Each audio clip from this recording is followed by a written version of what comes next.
Tere pärastlõunat ja tere tulemast kuulama tervishoiujuhtide arenguprogrammi infotundi.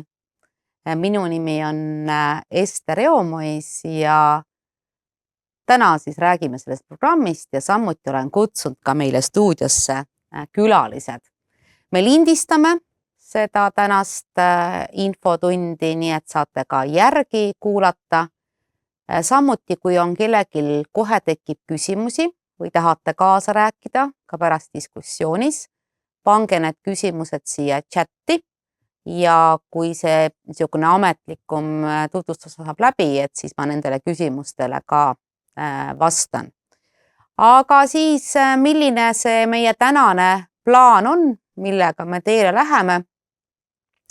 Annan teile ülevaate tervishoiujuhtide arenguprogrammist.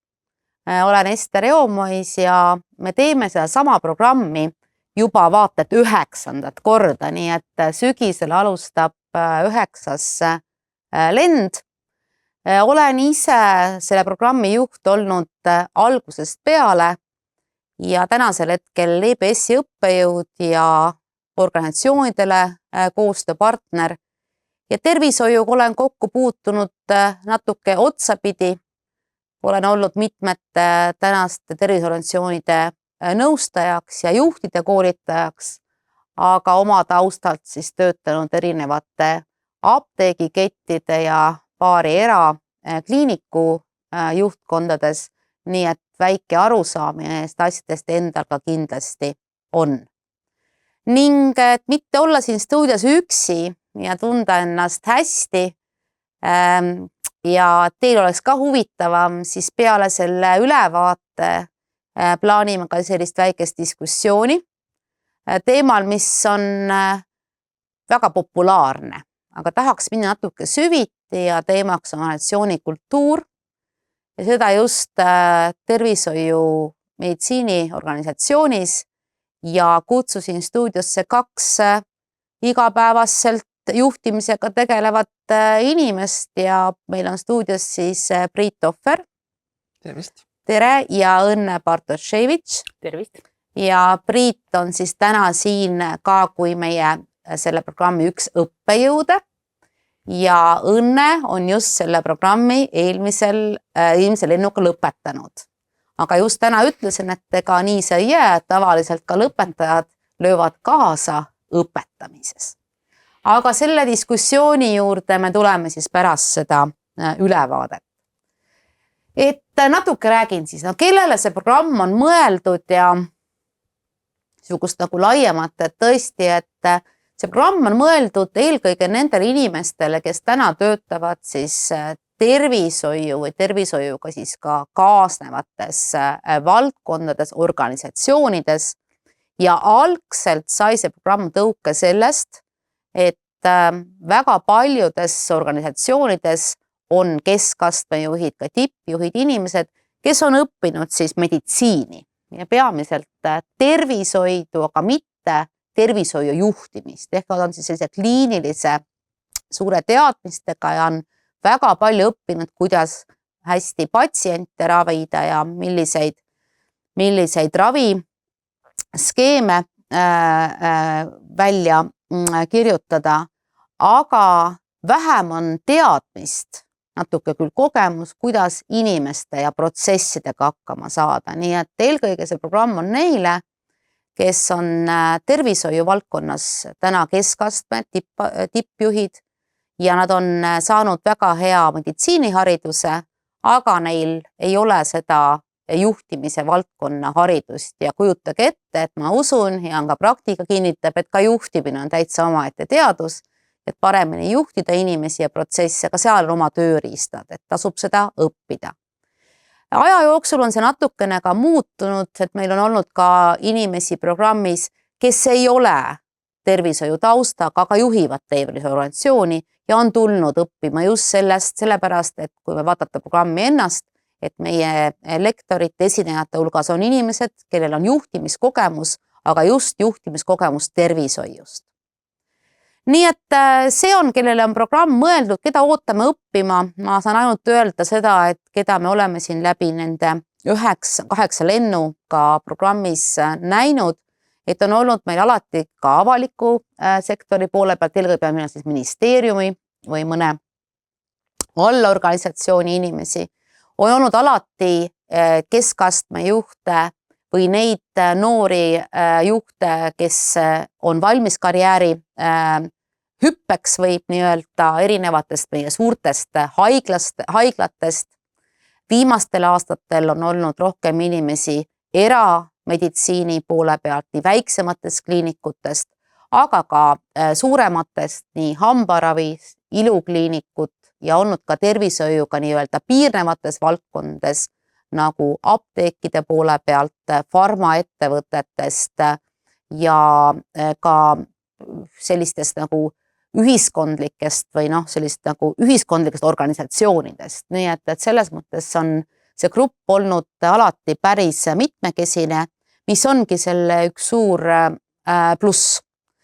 Ja maksimaalselt me võtame programmi 15 inimest ja hetkel on juba 5 inimest meil kirjas, nii et nagu öeldakse, kiirustage, küll me alustame alles sügisel, aga me oleme juba vaikselt siin, kes on soovitanud eelmised lõpetajad, nii et selles mõttes on see programm, ja ta on ainulaadne Eestis, ta on täiesti ainulaadne Eestis, et sellist programmi täna mina küll vähemalt ei tea, et niisugust nagu kompleksset programmi eesti keeles ja eesti meeles ja Eestist just lähtuvalt olemas oleks. Millist kasu saab sinu organisatsioon? Ta saab sellist kasu, et saab ühe juhi, kes teab neid juhtimise tööriistu, väärtustab seda juhtimist, et mis ma olen ka näinud, et hästi palju täna tervishoiu poole peal, kes on ise arstid õenduse poole pealt, nad teevad seda juhtimise tööd teiste tööde kõrvalt natukene ja võib-olla just seda väärtustamist ja fookuse seadmist aitab see programm ka siis seada.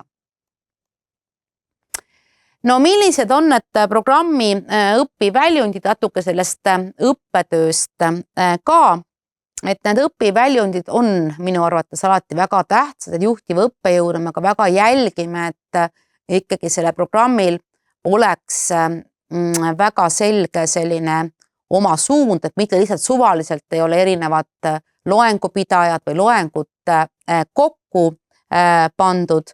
Ja õpiväljunditena võib-olla ma tooksin lihtsalt mõne olulise esile, mis ma ise tähtsaks pean, olles ise selle programmi üks peamisi autoreid. No esimene on see, et just see fookus juhtimisele, juhtimise olulisus ja juhtimise tööriistad. Kuidas oma inimesi motiveerida, kuidas anda tagasisidet, kuidas kasutada näiteks coachivat juhtimisstiili, kuidas paremini kas või koosolekuid või aega planeerida.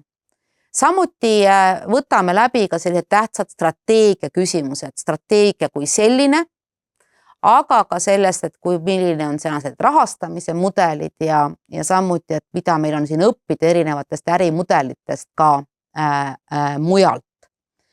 Meil on uute teemadena, me oleme rohkem, ütleme uued teemad või oleme toonud fookust rohkem sellistele teemadele nagu inimeste tippprofessionaalide ja siis valdkonna heade tegijate motiveerimine ja kaasamine. Teine teema, mille me rohkem sellel kursusel fookust paneme, on muutuste elluviimine, aga ka muutuste ellu kutsumine, sest ma usun, et juhi ülesandeks ei ole mitte ainult teha, mida öeldakse, vaid ikka olla ise ka see eestkõneleja. Ning uue teemana oleme sisse toonud siis ka artificial intelligence ehk siis kogu selle tehisaju poole, aga mitte selleks, et kuidas meditsiinis seda kasutada, vaid just artificial intelligence juhi töölaual. Et kuidas juht saaks kiiremini oma mingeid ülesandeid tehtud, et me nii-öelda sellise kliinilise poole peale nende kursuste raames ei lähe. Nii et need on need programmi õpiväljundid ja alati kõik loengulektorid, kõik meie õppejõud annavad huvitavat lugemist. Ma ka ise usun, et üks juhi arengu koht on see, kui ta rohkem loeb, hoiab ennast kursis ja jagame alati sellist olulisi materjale, linke, kõike muud. Ja kuidas see õppetöö käib? See õppetöö meil on kokku siis 5 moodulit ja moodulitest tuleb juttu natukene ka 5 kindla teemakohast moodulit. Need moodulid on nagu järjestikused päevad, kuu esimeses pooles, äkki teine nädal, võib-olla seal mõni ka muutus, aga kuupäevad on paigas ja neid on kokku lepitud, neid me tegelikult ei muuda. Need loengud toimuvad EBS-i ruumides, võib nimetada neid siis nagu nendeks õppepäevadeks. Õppepäevad on päris pikad, me alustame kell 9:30 ja lõpetame 3:45, loomulikult on sinna pausid ja lõunapaus, aga mõte see on, et kui juba majja tulla, et siis tegelikult teha see pikem päev, me teame, et meil on kõigil hästi palju tegemist ja ajalist planeerimist, et oleks siis aeg hästi planeeritud ning meie need päevad siis, et kokku on 10 päeva, eks ju, 5 moodulit, need päevad on siis kõik face to face ehk füüsilise kokkusaamisega. Ja ma näen selles nagu väga olulist sünergiat ja energiat. Aga kes ei saa tulla, võib-olla, et keegi on komandeeringus või ta on haigestunud midagi, et siis meil on võimalik ka liituda virtuaalselt, kuid pigem siis passiivses vormis. Samuti oleme ka, kui on soovitud, oleme lindistanud, aga muidu me tegelikult neid programme ei lindista, aga et on võimalik siis ka virtuaalselt nagu jälgida kaugemalt või siis tõesti soovi korral lindistus kuulata, aga pigem on see selline sekundaarne. Ja millised on meie peamised õppemeetodid, kui sellised nagu meil on see klassiruumi teema, alati jääb järgmiseks korraks ka natuke midagi harjutada, proovida mõelda, kuid mitte väga suurel ja olulisel määral. Meil on kõik õppejõud, eranditult kõik õppejõud on miskit pidi meditsiini tervishoiuga kokku puutunud. Kas nad täna töötavad selles valdkonnas või kui nad on EBS-i õppejõud, nad on juba eelnevalt ka erinevates haiglates, kliinikutes, farma poole peal loenguid pidanud, nii et õppejõud on selle valdkonna väga head tegijad ja olen kaasanud pea 20 erinevat valdkonna head asjatundjad. Meetodid on klassiruumis miniloengud, palju arutelusid, grupitöid, ühist lugemist, case'ide lahendamist ja oleme püüdnud, et kõik materjalid on eesti keeles ja oleme neid ka tõlkinud, nii et selles mõttes töö on eestikeelne ja võib-olla mõned soovitused või mis ma ise ka andnud, on olnud inglise keeles. Kursuse lõpetab lõputöö ja lõputöö koosneb 2 osast. Esimene osa on see, et kõik, kes tahavad tunnistust saada ja enamasti kõik tahavad ikka tunnistust saada, siis on selline, kuidas öelda, see nagu minu juhiks kasvamise teekond. Igaüks teeb siis sellise 10-minutise esitluse ja me esitlused siis koos kanname ette, arutame selle viimase õppepäeva raames ja see on üks väga oluline õppimise koht, saada tagasisidet ning õppida teiste tegemistest ning kes tahavad saada ka EBS-i nii-öelda ainepunkte, 3 ainepunkti on võimalik saada, selle peavad kirjutama ka essee, siis mis saab hiljem teha ja saata siis otse mulle lugemiseks ja tagasiside andmiseks ja see teema täpselt midagi sellist minu mõju ja minu visioon Eesti tervishoiust juhi töö läbi, et see on siis täpsemalt kirjas ka. Nii et hästi praktiline ja just see, kui grupp on hästi mitmekesine, siis on ka mõnus üksteise pealt õppida. Ja toimumisajad ma panin siia välja ka, et ma ei hakka nagu väga detailselt ka rääkima, küll võib-olla mõne sõnaga selle kohta, iga kursuse aja kohta, kuupäevad on paigas, et täna on nagu isegi naljakas mõelda, et juba praegu planeerime, aga nii ta on, eks me plaanime kõik ette ja alustame siis oktoobris ja lõpetame praktiliselt, siis võime öelda, et nagu aasta pärast, siis 18. veebruar on siis viimane moodul ning kui me nendest moodulitest ka räägime, et siis esimene moodul on tervishoid ja strateegia, mõistlik on sellest ka alustada ja meil on andnud nõusoleku, et räägib sellist niisugust nagu riigivaadet või riigiplaani Riigikogu saadik Eero Merilind ja Eero on tegelikult olnud programmiga algusest peale, nii et selles mõttes see uus amet on talle sinna nüüd lisandunud, aga perearstina on ta alati käinud meil esinemas ning selles päevas on veel teisi esinejaid ja esimesel päeval ja räägime siin rahastamise mudelitest ning samuti on meil ka plaanis 2 väljasõitu ja esimene väljasõit on kohe esimese mooduli teisel päeval, et me läheme külla siis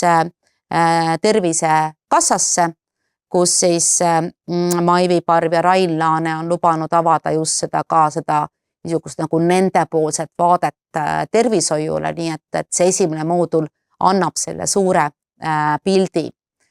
Teine moodul on siis tõesti võib-olla selline keskne moodul, kui me räägime juhtimisest, juhtimise tööriistadest ja ma võtan ise seal ka päris olulise juhtiva rolli ning samuti meie tänane külaline on seal siis Priit Tohver on siis oma erinevate organisatsiooni kultuuri teemadena ka kavas.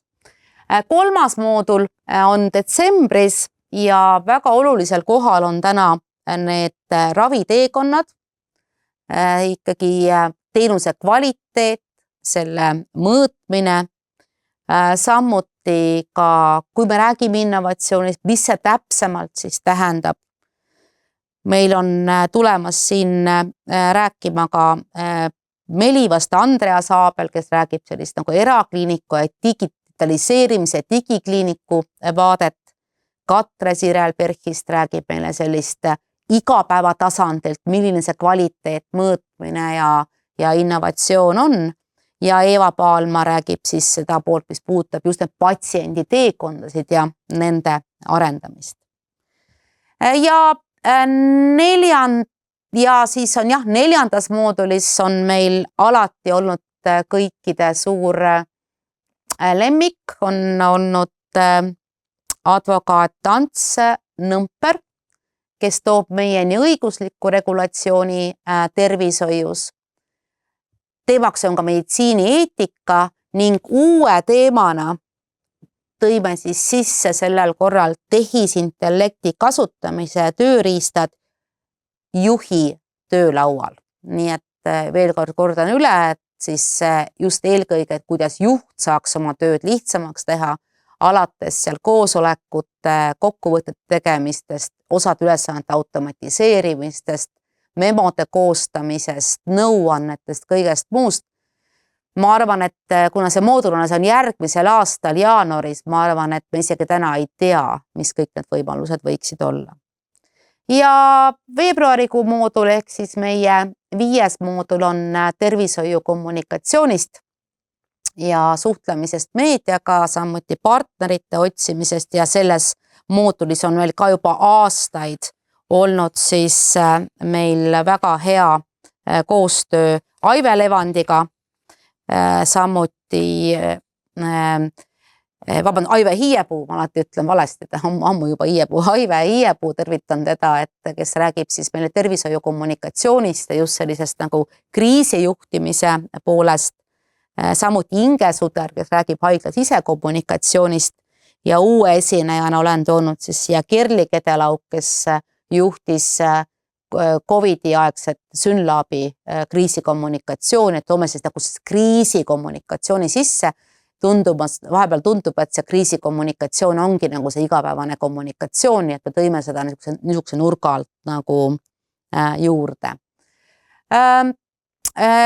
See oleks programmist, osavõtutasu on siin kirjas, kursus kokku maksub 3200 eurot ja meil on ka varase registreeruja tasu, sisaldab kõiki materjale, õppepäevasid, tagasisidet, kohvipause ja samuti vaadake siis, et kuni jaanipäevani on varase registreeruja soodustus ja minu teadmist saab maksta ka siin osade kaupa, aga täpsemalt meil juba oskavad konsultandid seda ka öelda.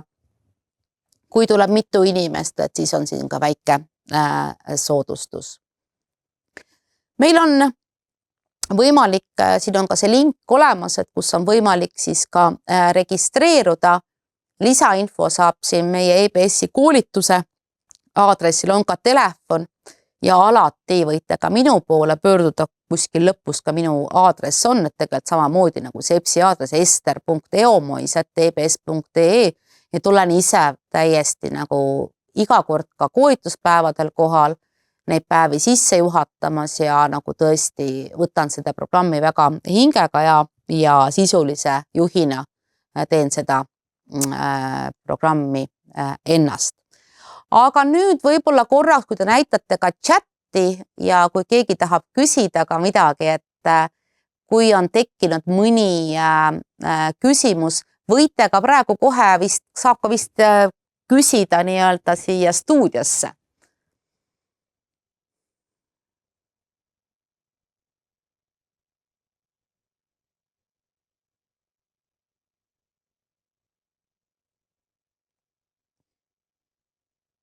Tundub, et küsimusi praegusel hetkel väga palju ei ole, aga meie hakkame nüüd arutama selle organisatsioonikultuuri teemadel ja pange siia chatti, kui on küsimusi. Kui ei ole, siis saate ka edaspidi küsida, nii et suur aitäh kõikidele kuulamast selle info osas, aga liigume selle diskussiooni juurde, nii et võime selle chatti praegu siit siis kinni panna. No nii, et mul on siis siin, nüüd ma saan nagu hakata, ma pikalt rääkisin üksinda, et nüüd mul on hea siis, et tervist ja suur aitäh, et tulite minuga siia stuudiosse. Tervist. Ja me tunneme omavahel päris hästi, nii et ütlen kõigile kuulajatele ka, et me räägime omavahel sina. Ja teemaks siis mõtlesin selle teema üle, et räägiksime organisatsioonikultuurist ja selle rollist, kui me meie tulemustele, heaolule ja võib-olla algul annakski sõna külalistele, et väikseks ka sissejuhatuseks, et milline teie enda teekond siin tervishoiu valdkonnas on olnud. Ei pea päris lapsepõlvest pihta hakkama, võib alustada sealt kuskilt keskelt ja kõigepealt siis tere Õnne. Õnne on meie programmiga vilistlane ja ole ja annan sõna sulle. Tervist siis minu poolt ja kes ma siis olen ja kus ma siis tulen, et aastast 1992 olen juba tervishoius tegev. Alustasin põetusosakonnas kunagi Rakvere haiglast. 1997. aastast siis on minu tee toonud mind kiirabisse ja läbi siis nende aastate olen siis arendanud ja õppinud juurde, olen läbinud intensiivravi õenduse spetsialisti hariduse ja loomulikult siis kevadel lõpetasin siis, eelmine kevad siis lõpetasin selle arenguprogrammi, mis tegelikult andis mulle tõuke edasiõppimiseks Tallinna Ülikoolis organisatsiooni käitumist. Nii et tänaseks olen tudeng Tallinna Ülikoolis. Nii, et sa oled ikka täitsa juhtimise ainete nagu õppimise teel praegu. No just, et ikkagi olla parem juhtija ja just selles valdkonnas ennast harida. Mis sa praegu teed? Praegusel hetkel olen Karel Kiirabis juhatuse liige ja piirkonnajuht. Räägi paari sõnaga, et palju teil seal inimesi on, et kui kuulajad ka, et kui suur see? Karel Kiirabi on siis Lääne-Harjust kuni Sillamäeni meil on 18 brigaadi ja 320 inimest töötab siis igapäevaselt. Noh, ei igapäevaselt, graafiku alusel ikkagi, mitte igapäevaselt. No päris suur. Jah, piisavalt. Juhtimist on piisavalt, nii et juhtimist ja organiseerimist. Ja erinevaid väljakutseid. Ja meie täna on teine külaline. Tere, Priit Tohver. Ja Priit ei ole lõpetanud tervisejuhtprogrammi, vaid on lõpetanud liidriprogrammi ja seal me ka omavahel kohtusime. Aga Priit tuleb siis nüüd selles lennus meile ka õppejõuks, ütleme nii, ja teemadena siin just organisatsioonikultuuri teemat oleme mõelnud, aga kuidas siin aeg läheb, aga igal juhul selline inimeste ja juhtimise teemad. Aga paar sõna endast. Mina alustasin oma õpinguid üleüldsegi ajalooteaduskonnast. Ajalugu osutus siiski mitte sobivaks, võtsin tähestikus järgmise, läksin arstiteaduskonda. Arstiteaduskonnas sai alguse minu kokkupuude tervishoiu juhtimisega, sellepärast, et olin aktiivne meie tudengiseltsis. Tegelesin teemadega nagu näiteks abiarstindus, kuidas 4. kursuse lõpetanud tudengid saaksid töötada haiglates, perearstikeskustes, et toetada personali. Ja sattusin ka juhtima siis rahvusvahelist tudengiseltsi tervishoius, puutudes kokku siis Euroopa erinevate väljakutsetega tervishoius. Erinevate keerkäikude pidi veel enne, kui ma arstiteaduskonna lõpetasin, leidsin ma ennast Genfist töötamas Eesti esinduses WHO juures ja siis veel arstiteaduskonna viimasel aastal töötasin paralleelselt Sotsiaalministeeriumis e-tervise valdkonnas ja sealt liikusin edasi Põhja-Eesti regionaalhaiglasse, kus ma alustasin sellise põneva teenistuse juhtimist nagu kvaliteediteenistus. Paar aastat hiljem tegime struktuuri muudatuse, liitsime kvaliteediga ka teadusarenduse ja koolitusvaldkonnad ja meist sai siis kestliku arenguteenistus, mida ma täna juhin. Aga nii, et selles mõttes, kas sa oled töötanud tegevarstina ka? Pigem ei. Ma töötasin tudengipõlves. Pikalt töötasin suviti Kainoore silmakliinikus. Siiamaani silmameditsiin väga meeldib. Ja kooli ajal minu lõpetamise hetkeks oli juba viimane aasta puhtalt praktiline. Nii et eks ma selle käigus töötasin nii perearstikeskustes kui ka omaenda Põhja-Eesti regionaalhaiglas. Sealt on minu pisikene praktiline kogemus, aga sellist pikaajalist klinitsistina töötamise kogemust mul ei ole. Ja olen alatihti ka küsinud, et kas oleks vaja, kas sellest oleks kasu, et paremini haiglas kvaliteeti või mõnda muud valdkonda edendada.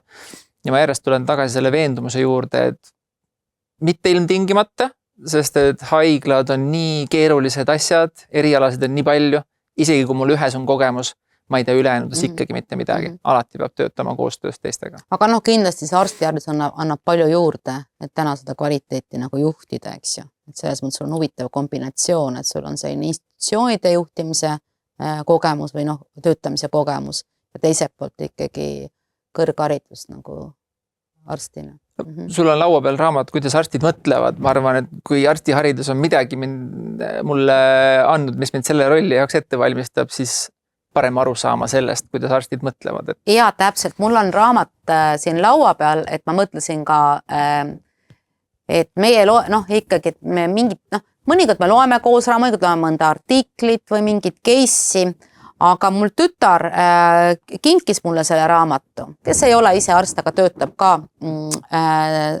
nagu valdkonnaga seotult. Nii et kes tulevad kursusele, siis me hakkame seda koos lugema, kuidas arstid mõtlevad. Juba ma näen siin huvitavaid silmapaare, et ma alustasin, ta on selline huumoriga kirjutatud, aga kes on selle kirjutanud, on ise õnneks arst. See on alati kõige hullem, kui inimesed, kes valdkonnast midagi ei tea, hakkavad liiga palju arvama. Aga kui sa räägid oma sellest praegusest sellest teenistusest või et kui suur see on või natuke mingeid mõõtmisi, kui suur see sinu valdkond täna on? Minu valdkond koosneb 30 inimesest. Kõik ei ole täiskohaga, aga see on väga värvikirev seltskond. Et meil on seal koolitusspetsialist, teadusarendusspecialist, innovatsioonispetsialist, kvaliteedispetsialist, infektsioonikontrolli. Väga kirju seltskond oleme.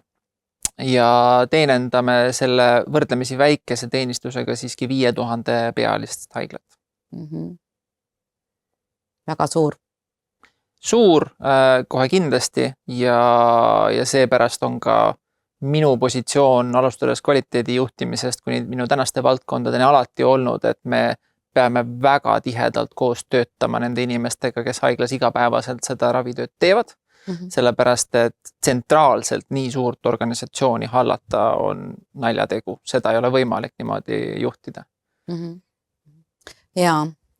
Miks ma küsin alati seda, nagu selle oma meeskonna suurust ka ja seda, kus me täna oleme, et ega see kultuur ja juhtimatu sõltub, ka ei ole see universaalseid asju, et sõltub natuke, et kus me oleme oma organisatsiooni, kui suur see organisatsioon on, et natuke alati see ikkagi täna räägitakse palju sellisest nagu ikkagi kohanduvast juhtimisest, sa ikkagi mõistusega nagu vaatad, et mis võiks sobida, mis on mu eesmärk, kuidas ma lähen, et ei ole sellist abstraktset, loen ühe raamatu läbi ja kõik nagu töötab, et see on.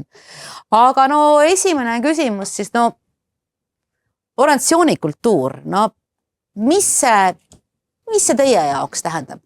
Õnne, kuidas sina seda oled enda jaoks läbi mõelnud? Kui seda kultuuri nüüd lahata, mis seal siis peaks olema? Seal peaksid olema väärtused, seal peaks olema käitumisnormid, mida me oleme siis kusagil kokku leppinud, eks ju, mis siis tegelikult ju määrabki ju töötaja suhtumise kui ka otsustusprotsessi. Ja läbi selle me ju saamegi selle edasi anda ju nii patsientidele kui ka näidata enda professionaalset osa, kui ka siis on vaja sinna ka kindlasti eneseareng sisse tuua, et see on ka väga oluline. Et kui see kõik kokku võttagi, siis ta ongi ju tegelikult organisatsiooni kultuur. Midagi veel, mis sa praegu mõtled, et midagi väärtustest, eks ju? See kokkuleppimine? Kokkuleppimine just. Ei oskagi praegu midagi lisada. Kuidas sulle? Kvaliteedi juhtimises on hea kontseptsioon. On asjad, kuidas me päriselt toimetame ja on see, kuidas me kujutame ette, et me toimetame. Organisatsiooni kultuuriga on minu meelest samamoodi. Oma olemuselt, ma arvan, organisatsiooni kultuur on alati lihtsalt see, kuidas me siin toimetame. Aga on ka kirjeldatud organisatsiooni kultuuri.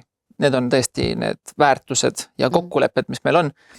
Need ei ole alati kooskõlas. Ehk siis võib tulla uus juht, öelda, et nüüd me hakkame kultuuri muutma, tahame olla, ma ei tea, avatumad näiteks, lepime kokku vastavad käitumisnormid, lepime kokku vastavad väärtused, aga see ilmtingimata ei tõlgendu kohe sellesse, kuidas me toimetame. Ja täna, kui mina mõtlen organisatsiooni kultuurile regionaalhaiglas, siis ma näen mõlemat. Ma näen kultuuri, mis on, ja ma näen kultuuri, mida me tahaksime saavutada ja kumbki neist ei ole staatiline. Me kogu aeg liigume selle tulemi suunas, mida me tahame saavutada. Samas nii suures organisatsioonis see, kuidas me päriselt toimetame, on alati väga mitmetahuline. Võib olla üksuseid, kus tõepoolest meie kokkulepped, meie tegevused vastavad väga hästi näiteks suhtlemise heale tavale või regionaalhaigla väärtuste komplektile ja võib olla osakondi, kus see käitumine on teistmoodi, mis võib lähtuda mõndades kokkulepetest, mis on näiteks varasemast ajast. Ehk siis puhast pilti ei ole kunagi ja väljakutse juhile on ühest küljest, kuidas siis saavutada seda kultuuri, mida sa üritad luua ja teisest küljest, kuidas ka töötada selle kultuuriga, mis tegelikult aastate käigus juba on välja kujunenud. Ja ma olen veendunud, et ei ole võimalik lihtsalt alustada uuelt lehelt. Viskame kõik vana välja, hakkame uut moodi toimetama. Sageli seal vanas on tõeterad, mida tuleks ära kasutada, mis aga ei tohiks meid tagasi hoida sellest, et me üritame arendada ka uut ja võib-olla teistmoodi mõtlevat kultuuri. Ma olen väga nõus sellega, et see kultuuri loomine või arendamine on nagu protsess.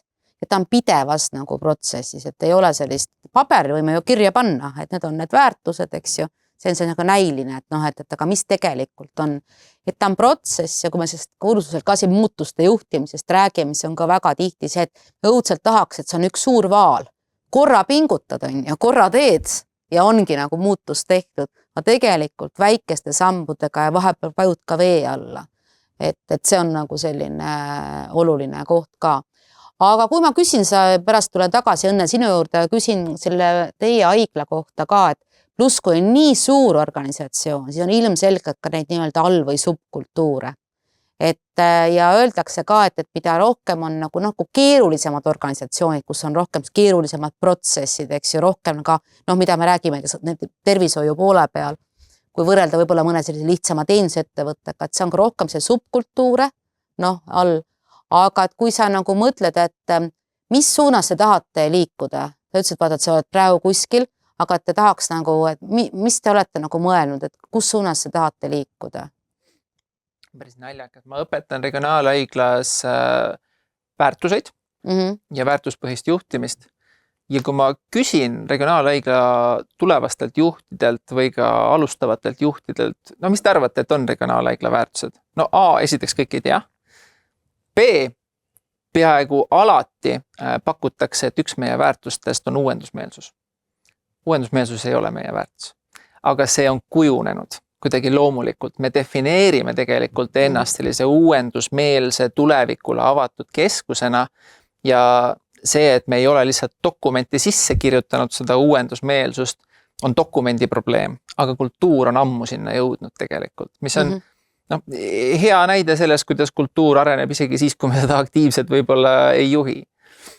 Aga kui mõelda, mida me täna üritame saavutada oma kultuuris, siis ma arvan, on 2 võtmesõna, mille poole me järk-järgult üha enam liigume. Üks on tõepoolest meie väärtustesse otsesõnu sisse kirjutatud ja see on avatus.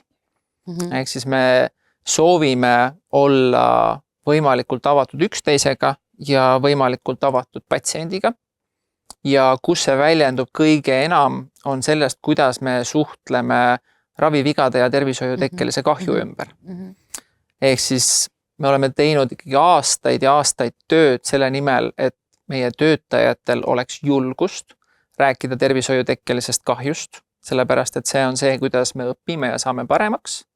Ammugi kõik tervishoiutekkeline kahju ei ole ennetatav ja seda peab täpselt samamoodi tunnistama. Ja teine, mida me aastaid ja aastaid oleme tasapisi arendanud, on seda, et sellest kahjust tuleb julgeda rääkida ka patsiendiga. Ehk siis aastakümnete taha vaatame, on rohkem seda tõrksust selles osas, et kas peaks, kas see kutsub kurja karja, mis kasu me saame, kui me seda teeme, kas patsiendil on seda infot vaja, üha enam ma näen, et see nii ei ole. Kui ma hiljuti küsitlesin näiteks regionaalhaigla osakondade juhatajaid, tegin neile lihtsalt näidiskaasuse, küsisin, kas patsiendi peaks informeerima selles olukorras. Seal oli 48 vastajat, 46 ütles jah alati. Ehk siis see muutus on vaikselt toimumas. Ja see psühholoogiline turvalisus, kui sellest kultuurist nagu räägitakse ka, et see psühholoogiline turvalisus, julgus, üldse neist vigadest ja rääkida. Et kõik, kes me täna siin kuulame, me saame sellest nagu hästi aru, et väljaspoolt see võib olla, et mis see on, et räägime, teeme, et tegelikult see julgus sellest rääkida ja võtta midagi nagu ette ja ka omavahel rääkida, milline on see kultuur, et on ju ka neid organisatsioone, kus on see nagu süüdistamise kultuur, ma ei räägi ainult tervishoiust, eks, kus tegelikult otsitakse alati ainult süüdlast, aga mis on järgmine nagu samm. Me hästi nagu peame selle peale mõtlema ja mingid tähed on kultuuris ka need, mis on nagu seal all, vee all, kõik ei ole nagu näha ka, eks ju, juhistes ja asjades, mis tulevad kuskilt nagu kaasa ka, et see uute juhtidena või ka need, kes oleme kaua ametis, peame nagu püüdma mõista, mis need tegelikult on ja kuidas me nagu töötame.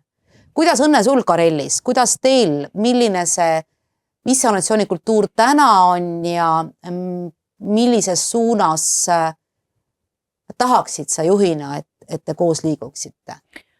Eks samamoodi nagu Riit välja tõi, eks ühtepidi on see, mis on paberil, teine asi on reaalsus, et eks me sellega samamoodi põrkume ju igapäevaselt kokku ja just seda, eks me oma organisatsioonis samamoodi üritame just sellist avatust ikkagi toetada ja juhi poolt toetada, et inimesed julgeksid rääkida probleemidest ja täna, kus me oleme ju ka patsiendi ohujuhtumite registreerimise faasis, siis seda enam, et julgetakse öelda välja, et näiteks kui juhtus midagi ja avatult sellest rääkida ja kindlasti, mida me julgustame oma meeskonnas teha, et nad kindlasti teeksid meeskonnas sellised debriefinguid, eks ju, et rasked juhtumid arutada läbi ja lihtsalt avatud suhtlemist rohkem, et mitte jätta midagi rääkimata, et ikkagi nagu jagada seda, et sellest ka ju tulenevalt on ju väiksem ka läbipõlemise ja stressireaktsioonid. Et ka see ja no kuhu me tahame püüelda, et eks me ka oleme nüüd arenemisfaasis, et oleme ju rakendanud valvevahetuse koosolekud, mis on täna meie organisatsioonis väga keeruline olnud teha, sellepärast, et kuna tugipunktid asuvad kõik üksteisest väga kaugel ja seda meeskonda kokku saada kuidagi pidi, siis nüüd me oleme siis loonud just üle veebi sellised hommikused koosolekud, mis me oleme käima lükanud ja kusjuures inimesed räägivad väga avatult ja tegelikult see tundub, et tagasiside on tänaseks positiivne ja inimesed tahavad ikkagi sellist arutelu ja oma valvevahetust nagu rääkida, et mis siis juhtus ja võib-olla ka läbi selle me jõuame kiiremini ka probleemide lahendamiseni.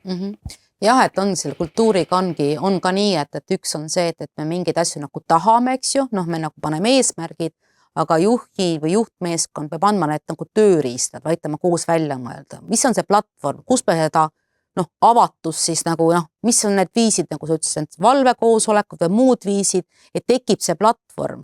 Et kui me lihtsalt ka räägime, et teeme nüüd nii, teeme naa, et just need tööriistad on, nagu arstil on oma tööriistad, ehk siis samamoodi tegelikult juhtidel peaks neid ka olema. Mul on siin mitmed küsimused, aga võib-olla tahakski küsida, et kas te olete kas tundnud või teate, et kuidas see organisatsiooni kultuur ja kas mõjutab ka sellist ravi kvaliteeti ja ohutust? See on seal teie arvates nagu mingi selline konkreetne seos? Ma arvan, et tal on väga tugev seos. Tervishoid on kole keeruline. Tervishoid ei ole võimalik lahendada tarkade klubi meetodil, et meil on kusagil mõned inimesed, kes kõike teavad, kes ütlevad, kuidas need asjad käivad. Kui ma tahan lahendada pikkasid kiirabi järjekordasid EMO-s, ma ei saa võtta lahti õpikut patsiendi voo probleemid Põhja-Eesti raviruumis ja rakendada meedet 2.2. Ma pean igal juhul viima läbi põhjaliku arutelu, ma pean viima läbi katsetusi, ma pean nendest katsetustest õppima. Aga sellised katsetused ei ole võimalikud, kui ei ole näiteks avatus osa kultuurist. Sellepärast, et see sama personal ideaalist tõstataks selle mure, mitte seda ei pea tõstatama Eesti meedia, vaid personal ise vaatab, tead, jube muserdav on näha neid kiirabisid siin järjekorras, äkki teeme midagi. Ja selle jaoks peab neil olema platvorm, et see mure tõstatada, neil peab olema siis ka see psühholoogiline turvalisus avaldada oma ideid ja ka see turvalisus katsetada ja potentsiaalselt ka totaalselt läbi kukkuda selle idee rakendamises. Igasuguse tervishoiu kvaliteedi probleemi lahendamine, mis vähegi küünlaid väärt on, algab õppimisest. Ja õppimine algab usalduslikust ja avatuskultuurist. Jah, ja mis ma ise olen ka näinud, olles ise päris mitmed terviseorganisatsiooniga koos teinud nagu erinevaid programme ja asju. Et üks asi ka, mida on nagu tõesti vaja õppida ja mitte ainult tervise, aga tervishoius ka kuidagi ikkagi päris palju on koostööoskused. Koostööoskused ka mõtlen nagu arstide ja õdede ja kogu selle nagu omavaheline koostöö, eks ju. Et see on ka üks, ma ikkagi näen päris palju, mis on ka üks nagu selline mõnikord kultuuri osa, praktikas on see hierarhiad, et ikkagi selline hierarhiline suhtlemine, seal on mingid silotorneid, mina teen nii, seal on sellised hierarhiad, mis on vanusega seotud, seniorsusprintsiip või siis ka erinevate, millega keegi tegeleb, eks ju, et need koostööoskused ka on oluline osa sellest kultuurist, mis mõjutab ka, sest et meeskonnatööd ei on. Õnne, kui sa mõtled oma töö peale, kuidas sa koged seda, et kultuur ja selle seos ravikvaliteedi ja ohutusega? Kindlasti need on seotud, see on ju ilmselge, et selline, kui ma olengi ju ise professionaalne ja arenemisvõimeline, siis ju tegelikult ja kui on kultuurilises osas on ka see, et on toetav organisatsiooni kultuur, siis ilmselge on see, et kvaliteedis ju vigu tekibki vähem. Ja teiseks on see, et nagu me siin räägime sellest avatud suhtlemisest, et sama ongi ju, et kui avatud suhtlemine toimub, kedagi ei süüdistata, kellegile ei näidata näpuga ja kui ma tulen ja julgen rääkida oma muredest ja mind kuulatakse ja toetatakse, siis see juba aitab ju tegelikult kvaliteedile kaasa. No ma lugesin ise ühte uuringut, see oli Inglismaal tehtud, aga ma arvan, et ja see puudutas siis reaalselt, eks ju, see organisatsioonikultuuri osa on üks avatus, aga üks on kindlasti ka, et kuidas meie inimesed ennast nagu tunnevad, nagu see heaolu, me räägime läbipõlemisest ja väsimusest, just see heaolu pool nagu well-being, et ma tunnen ennast tööl hästi, et ma ei ole nagu läbi põlenud või väga väsinud. Väga-väga selge seos on selle vahe, et kui inimesed töötavad, on läbi põlenud, väsinud, stressis, pinges, tuleb rohkem vigu.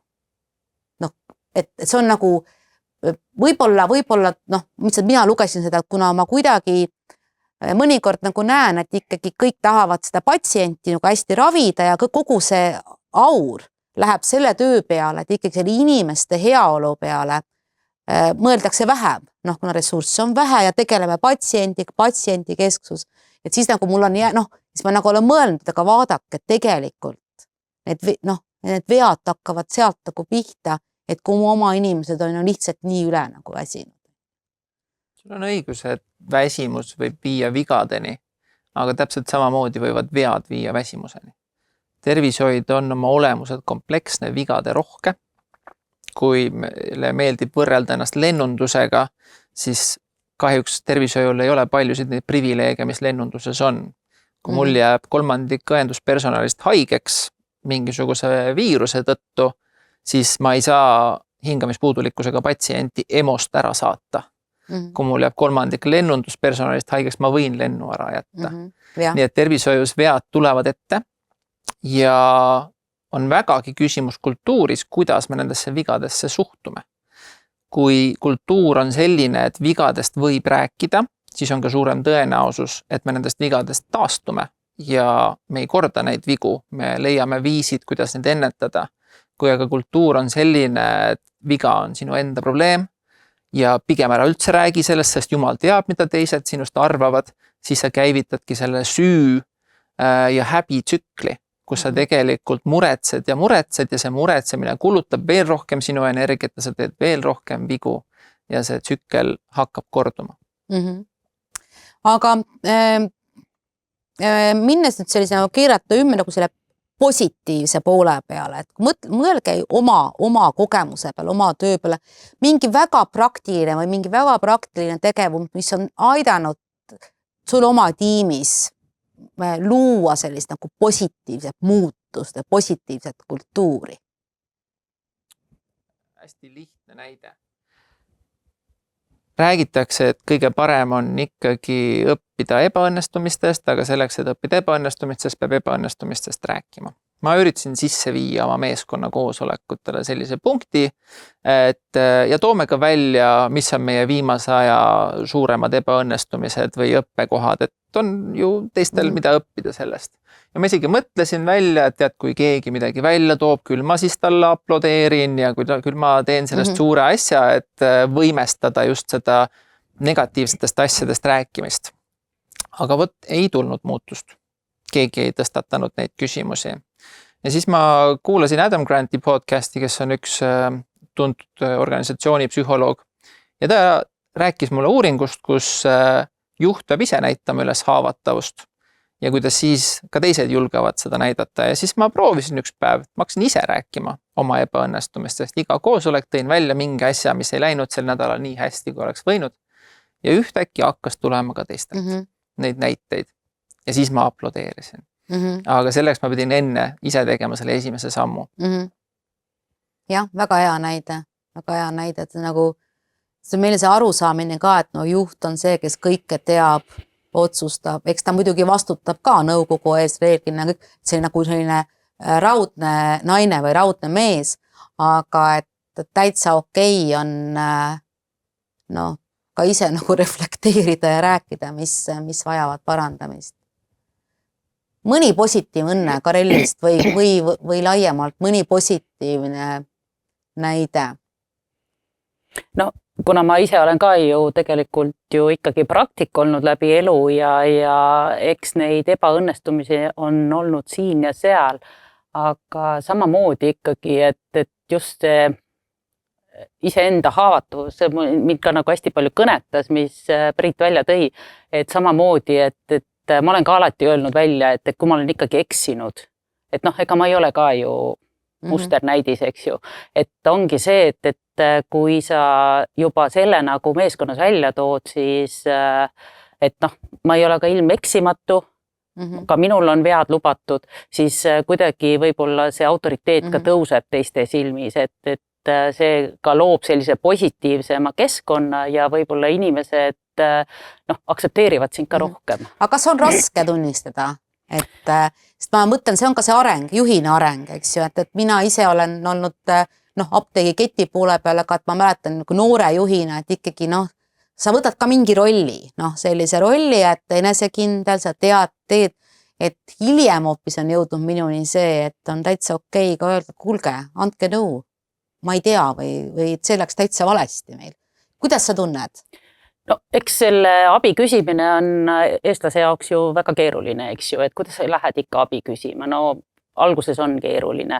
Võib-olla nooremana oli veel keerulisem, aga arvestades tänast perioodi, kus ma olen juba jõudnud sinna 50-ndatesse, siis ma nagu tunnen, et tegelikult mida rohkem ma iseennast nagu tundma olen õppinud, siis seda kergem on võib-olla seda ka teha. Aga eks selleks on ka võtnud aega, et ega siis noorel ja uljal inimesel ikka ei ole ju, kuidas ma lähen kellegi teise käest abi küsima, pigem tahaks ikkagi ise ju hakkama saada.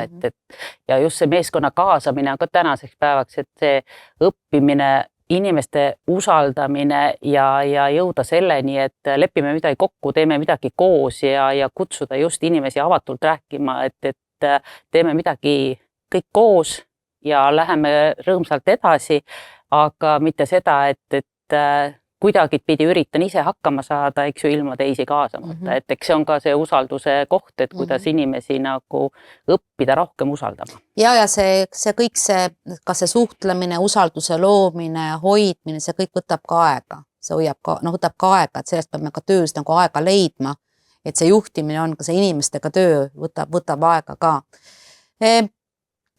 Selline küsimus, mis puudutab sellist nagu, et kui me räägime haiglat, räägime üldse meditsiinis, asjad toimuvad kiiresti, reeglina on seal sellised surve all, kriisiolukorrad palju, et kuhu see organisatsioonikultuur sealt nagu mahub või mis me saame nagu teha, et see pingelistes olukordades oleks nii-öelda see organisatsioonikultuur või see liim või selline nagu süsteem olemas? Mina ei ole kunagi töötanud erakorralise meditsiini üksuses ega kiirabis, nii et ma eeldan, et Õnnel on siin eriti hea vastus anda oma kogemusest. Mulle lihtsalt meenus, kui ma viisin läbi lahkumisintervjuud, kus ma vestlesin tervishoiust lahkunud arstidega, kuidas üks väga andekas arst meenutas mulle koroonakriisi. Ja tema töötas sellises raviasutuses, kus põhimõte oli ära küsi nii palju. Ja tema nägi otseselt, kuidas eriti koroona ajal see kahjustab patsiente, sellepärast, et kui õde kahtlustas, et patsiendil on võib-olla natukene kehv olla, äkki peaks arsti kutsuma, siis ta vaatas enne, kes valves on. Ja kui valves oli mingisugune arst, kelle puhul varasemalt on juba teada, et talle on kombeks käratada selliste küsimuste peale, siis nad sageli ootasid järgmise arsti tulekut, enne kui nad selle probleemi tõstatasid. Ja Maarja oli selle naise nimi, keda ma intervjueerisin, ja ta ütles, et sageli koroona ajal tema sai konsultatsioone patsientide kohta, kes olid juba turses ja sinised. Sellepärast, et teist arsti lihtsalt ei julgetud kutsuda. Aitäh, Õnne. Pinge, kiirabi, eks ju, see on nagu selgelt seal on su pinge ja kogu aeg on. No kuidas seal mis seal kõige tähtsamad need väärtused on ja kuidas sa seal oled, sest inimesed on veel piirkondades, ma ju tean, et sul on kõik seal, et seal on kõik aeg nagu oma ette selles mõttes. Noh, eks see ongi ikkagi tegelikult ikkagi selline suhtlus ja debriefing just peale neid väljakutseid, kus me tegelikult ju arutame läbi, mis läks valesti või mis oleks võinud teistmoodi minna. Või mis läks hästi. Või mis läks hästi. Kõik need asjad välja tuua, sellepärast, et tegelikult need kriitilises olukorras, kus me oleme põllul, me oleme avalikus ruumis, siis inimesed tegelikult suudavad kõik need asjad väga hästi ära toimetada, aga just pärast seda arutelu oleks vaja, et need rasked juhtumid läbi rääkida ja tegelikult see on ka, mis meeskonda natukese liidab ja rohkem kokku toob, et ikkagi kõik ikkagi toetub suhtlemisele, just see avatud suhtlemise, julgustamine, üksteisega rääkimine ja tegelikult see meeskonna plusside, miinuste välja toomine, see ka tegelikult seda õhkkonda kriitilises olukorras väga hästi toetab. Kui suur see üks brigaad on, kes korraga väljas? 3-liikmeline. Kas on veel mõni selline, just, et see mis need mõtted või tööriist, kuidas just siis nagu kriisiolukordades pidevas sellises nagu kõrge vastutusega töös hoida seda kultuuri, et mis juht saab ära teha? Ma arvan, et üks asi, mida juht saab teha kriisiolukorras, et hoida kultuuri, on see, kui tõepoolest pinged kasvavad üle pea ja erinevatel põhjustel me ei suuda kinni pidada nendest samadest kokkulepetest, mida me oleme üksteisele teinud. Kas või selle kohta, kuidas me üksteisega suhtleme, siis hea juht kutsub inimesed pärast kokku, vaatab sellele olukorrale peale ja tunnistab, et siin me ei käitunud nii, nagu me kokku leppisime. Ja ma arvan, et see on väga oluline maandav meede. Et mitte jätta muljet, et kõik see, mis me varasemalt oleme rääkinud, on kõik jama. Vaid see, mis te just kogesite, mis ei ole kooskõlas meie väärtustega, see oli aberratsioon.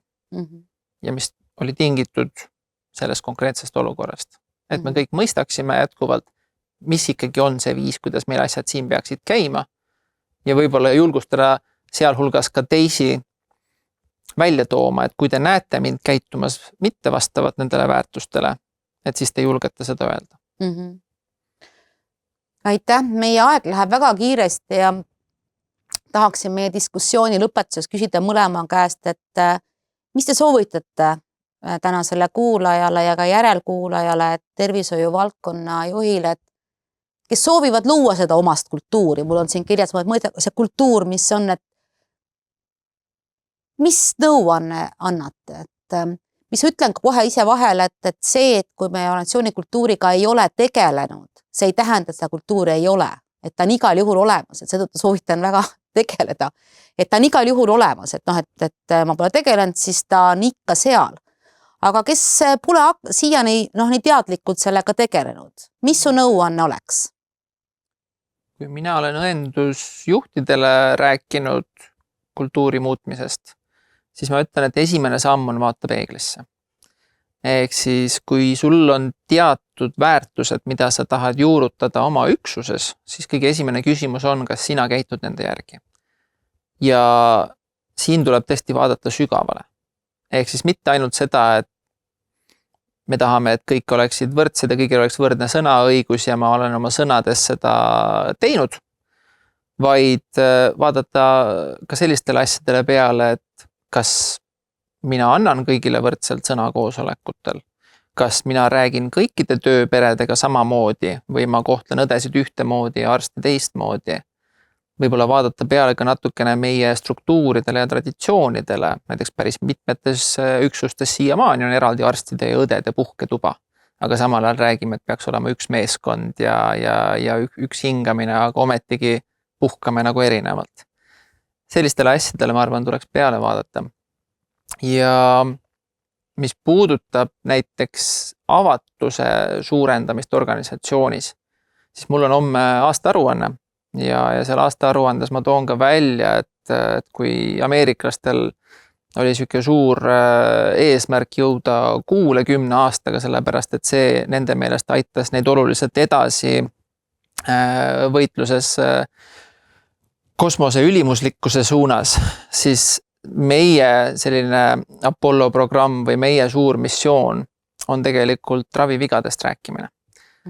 Ehk siis, kui me suudame selle läbi närida, et igaüks tõepoolest julgeb tõstatada ravivigu, julgeb juba ennetada ravivigu, siis see aitab meid väga palju edasi sellise avatud kultuuri loomisega, mis toetab mitte ainult ohutust, vaid igasugust õppimist organisatsioonis, sellepärast et samm edasi sellest, et me räägime ravivigadest, on see, et me tõstatame kõik võimalikke probleeme, mis meid organisatsioonis häirivad ja kui me julgeme neid juba tõstatada, siis me julgeme ka katsetada uusi lahendusi.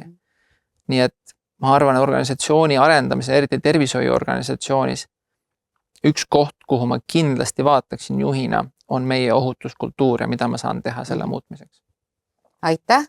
Õnne, nõuanne, kes nii-öelda kolleegile juhile, kes tervishoius täna juhib ja pole selle kultuuriga nagu nii teadlikult tegelenud, võtaks sel aastal ette, et mis nõu sa annaksid? No enamuse Priit juba ütles ära, aga mis mina siis nagu enda poolt, et kindlasti on kuulama töötajad, kaasad otsustusprotsessidesse ja ikkagi see organisatsiooni avatud suhtlemine, et see ikkagi toetab kogu kvaliteetse teenuse pakkumist. Aitäh teile, kallid külalised, soovin teile edu sellel aastal oma organisatsioonide arendamisel ja kõikidele, kes täna meid kuulasid, aitäh osalemast. Loodan teiega kohtuda juba oktoobris. Registreerumine on siin ka link pandud ja minu email on ka olemas, nii et saate ka otse minu käest küsida. Me korraks võime vaadata, kas chatis on mõni küsimus tulnud. Hetkel vist praegu ei näe, nii et suur aitäh kõikidele ja kohtumiseni!